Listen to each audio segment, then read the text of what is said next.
Det er søndag den 14. februar. Vi befinder os et ukendt sted langs Jammerbugten. Tada! Her har vi Lykkens Pam Julefis Herbang. Vær lige sød og vis, hvad der er i kassen. Der er 49 små sedler. Jeg går lige tæt på. Med deltagerne i lodtrækningen til teksthuset. Der er 49, fordi jeg har taget min egen ud. Vil du være elskværdig at sætte låget på og ryste grundigt?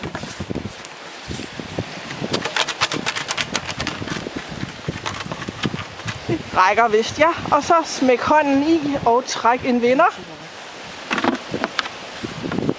Ja, han kigger ikke. Det er tydeligt for enhver.